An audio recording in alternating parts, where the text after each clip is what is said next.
Enseveli sous les débris, le commandant de bord est le seul membre de l'équipage à être encore vivant.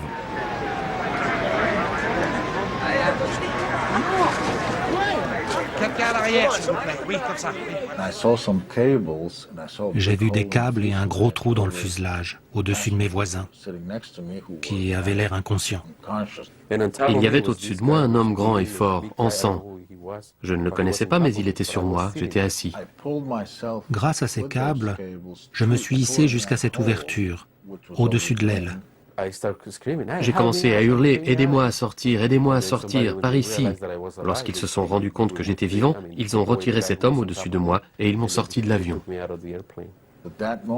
À ce moment-là, un pompier escaladait l'aile de l'avion. En me voyant, il a dit « Il y a un homme ici » et il m'a extirpé de l'avion.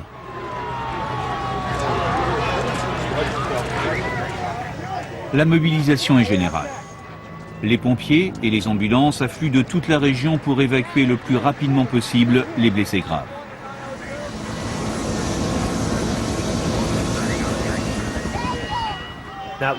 Cette petite fille était assise sur le fuselage et criait « Mi madre, mi madre ». Cette image d'horreur est gravée dans mon esprit, dans mes yeux. J'ai vu sa mère et je savais que la petite fille la voyait aussi. C'était épouvantable pour moi. Et je suis secouriste professionnel. Je me suis rendu compte que mon bébé agonisait. J'ai hurlé « Aidez-moi, s'il vous plaît. J'ai 2 bébés ici. S'il vous plaît. » Le 707 s'est écrasé dans la banlieue chic de Cove Neck, près de la maison du père de John McEnroe, le champion de tennis. Un hôpital de fortune est même installé sur ses pelouses. En quelques heures, les 86 survivants sont évacués. Parmi eux, le commandant de bord qui décédera quelques jours plus tard des suites de ses blessures.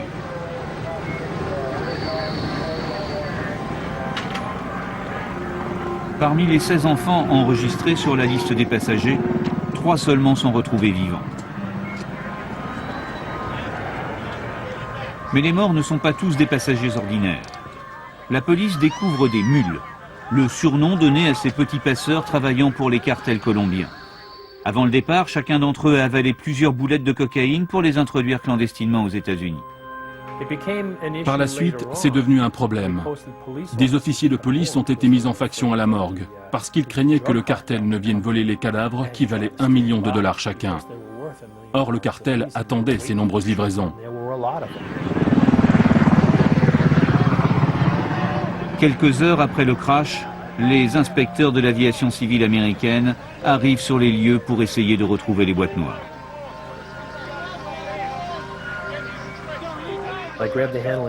J'ai saisi la boîte noire par la poignée et la leur ai donnée à travers la porte. Avant même que tous les passagers ne soient sortis de l'épave, l'enquête commence. À sa tête, Barry Trotter, du Bureau de la sécurité des transports américains. Barry Trotter est un ancien pilote de ligne qui a rejoint l'administration après avoir perdu son bras droit dans un accident de moto. C'était vraiment étonnant de constater l'état de l'épave. Le gros de la structure avait résisté. L'appareil avait heurté une pente d'environ 28 degrés. Les ailes et les arbres l'ont freiné. Il a glissé sur 8,50 m seulement. Il s'est donc arrêté net à l'impact. Dès les premières constatations, les enquêteurs comprennent rapidement la raison pour laquelle l'appareil s'est écrasé. On a tout de suite repéré les moteurs et constaté qu'ils ne tournaient plus au moment de l'accident. Ce fut notre premier indice important.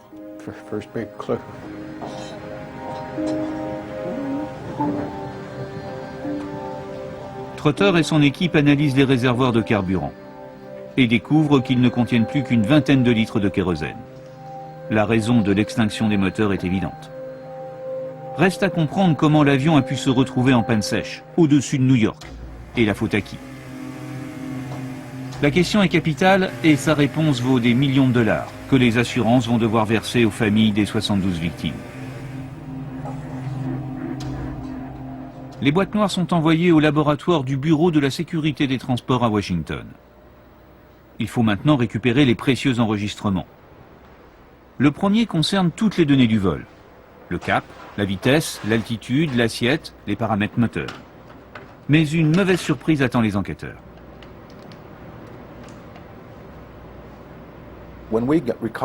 Nous avons ouvert l'enregistreur des données de vol et nous l'avons transmis à notre laboratoire de Washington.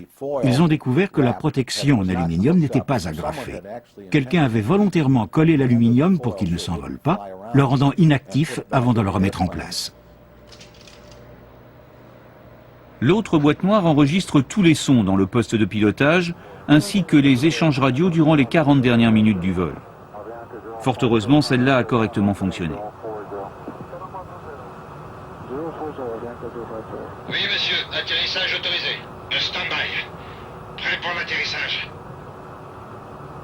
Sous la pente d'approche.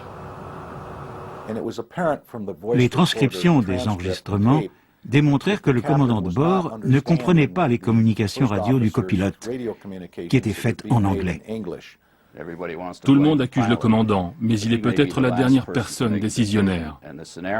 Le scénario qui a placé le commandant dans cette situation a été élaboré par plusieurs personnes tout au long du voyage. Le commandant demande à 9 reprises au copilote de corriger, de clarifier, de répéter ou de transmettre une information. Prévenu que nous allions essayer une seconde fois. Oui, mais est-ce que vous lui avez dit que nous sommes en détresse? A-t-il intentionnellement provoqué la panne de carburant? Non, il a été entraîné dans cette situation par les contrôleurs aériens qui l'ont mené jusqu'à la panne. Dès l'entrée de l'avion dans l'espace aérien de New York, il y a eu des ruptures de communication entre les pilotes, entre l'équipage et les contrôleurs, et entre les contrôleurs eux-mêmes, qui ont oublié de se transmettre les éléments concernant le carburant. Ce sont de multiples ruptures dans de multiples domaines qui sont à l'origine de cet accident. Pente d'approche.